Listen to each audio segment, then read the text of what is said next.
Hey guys, welcome back to Disgaea, Hero of Darkness. In the last episode we went through the first area of the tutorial and now we're going to continue that. In the best way possible. You know, actually, the option I want to do before I do anything else. Now you'll see, go spell A, blah blah, music. We'll turn the master volume up to level 3. Just to give it more, you know. Actually, if we're going to do that, we'll scale level 3 as well. Alright, let's continue our adventure on the second of basics of battle. Blah blah blah blah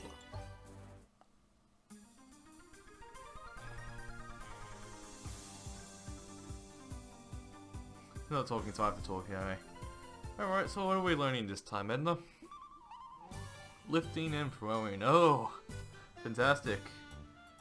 This also teaches about live ammo. Anyway, as you noticed, you're kind of limited with your square movements. Can't go past the red line is your area of walking. Yeah, you could always just defend without reach, but then that gives them the advantage. I mean, they come to you, sure, but still, you're not in the walking space to get them. So, that's why we've got the lifting and throwing mechanic.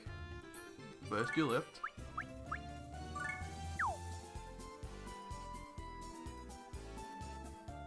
And then you throw. Distances depend on the thrower. You can lift a giant rock if you want to, it'll still be the same distance.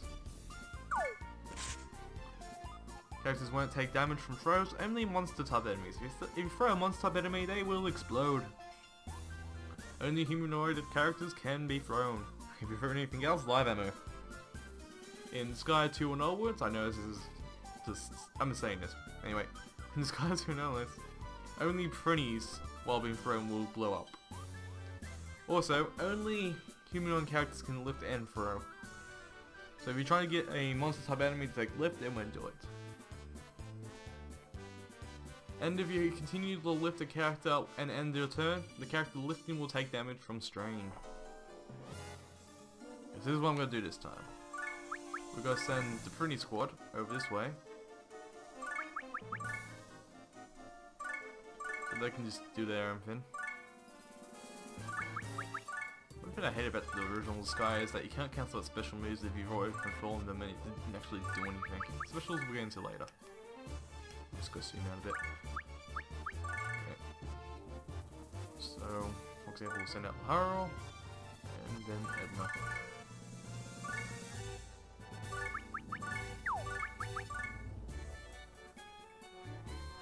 Slide, and down. And that's our turn.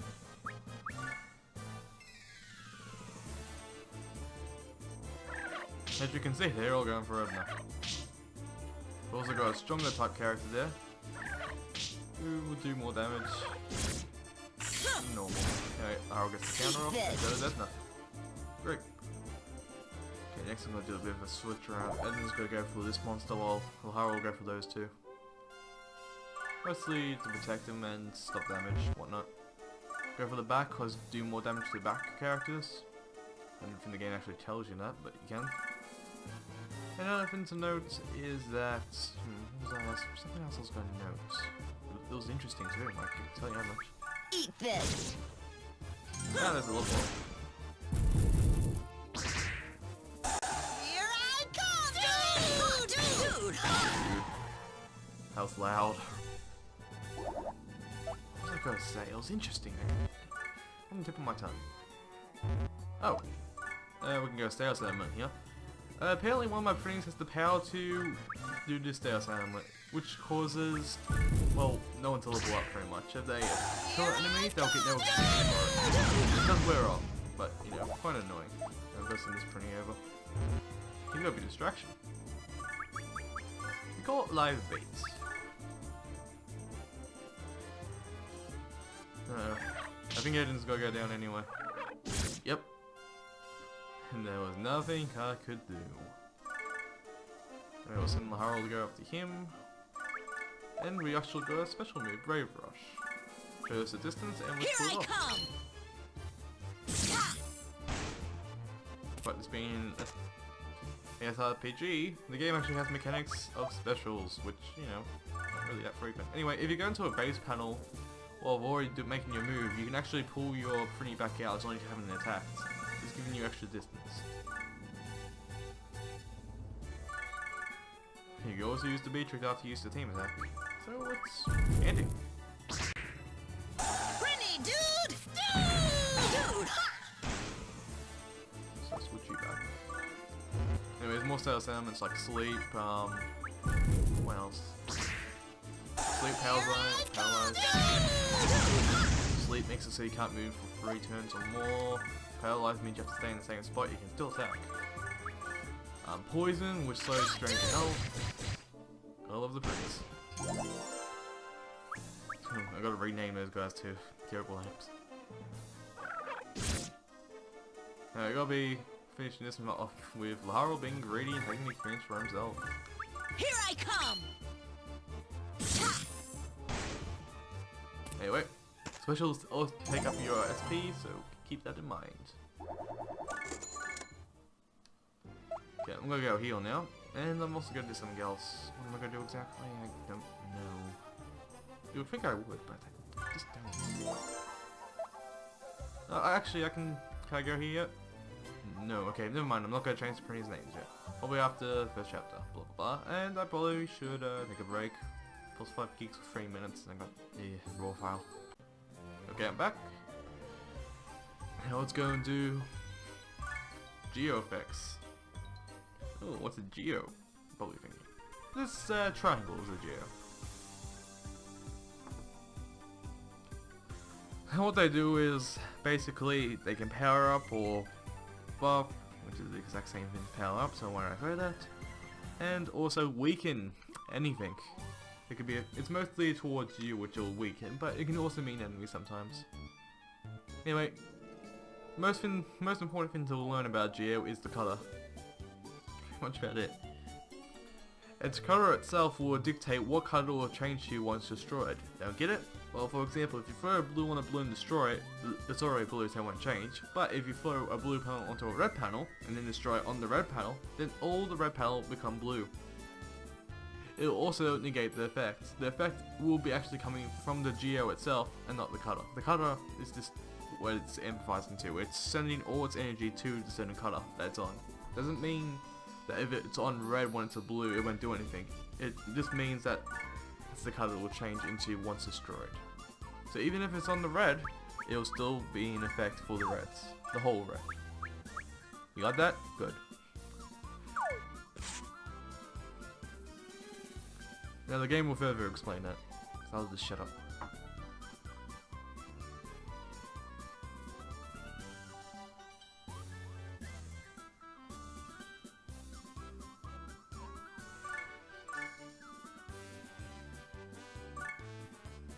Is the game lagging then?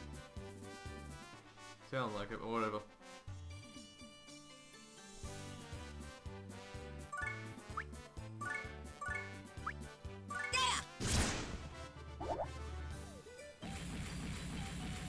You also take damage from the Geo chain, so keep that in mind. Damage gets stronger for how longer the chain lasts. So if you do another chain with that chain, it will get powered up.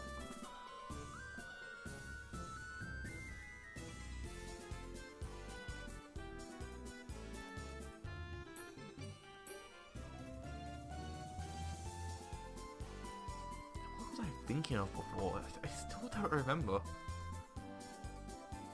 That wasn't weapon types. We'll explain that later. Oh well, he'll come back to me. Maybe.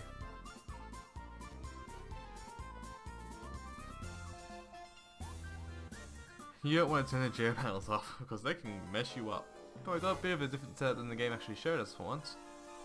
Now, this is causing defense. It will also nullify every panel it goes to, changing the color to blank. We've got EXP 50, which is yes, we want. Fortunately, our defense is on a different panel. We can actually throw it onto the same panel and make the other panels weak, which we will probably do. What I'm going to do is send this enter back. Just go throw it onto the blue panel, not destroying it, and it didn't do anything. Right, it was already on the blue panel. Huh.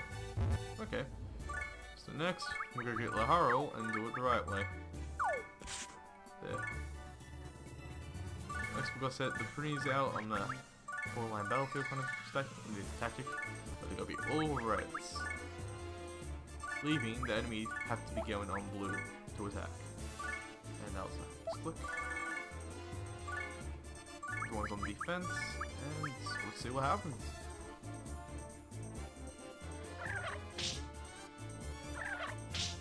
Ah, that's what I was gonna say.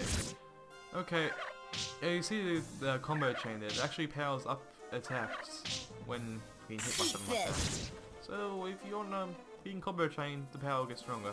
So we're gonna have 2 characters on, the power will increase if they both attack at once, rather than both attacking at different times.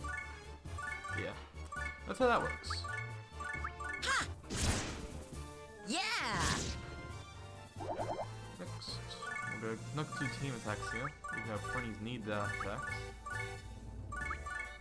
Instead, we're just gonna be going with the flow. Dude! Ha! Dude! I think with Prinnies also a good idea because they attack many times. Dude! Right, and they're doing.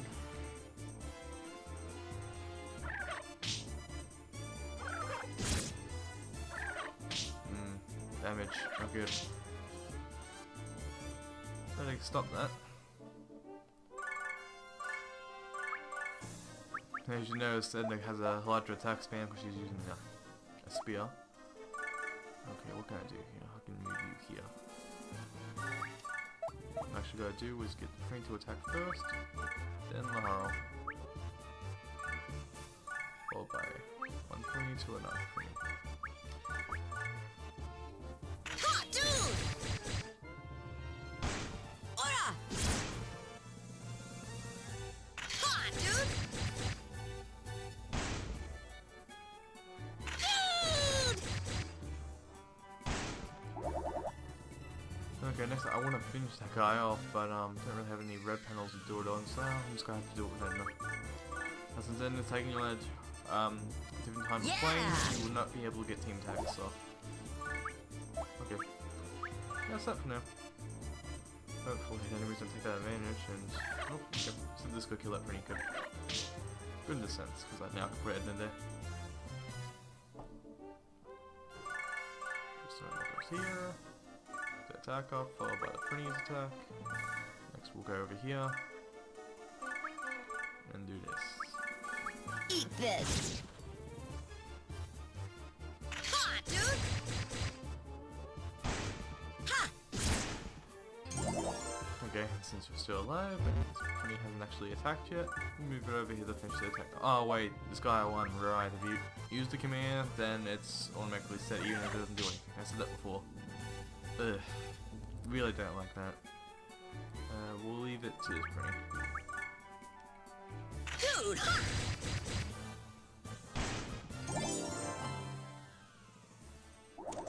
Also, you get a better bonus gauge by destroying the panels, but you know, not really any point.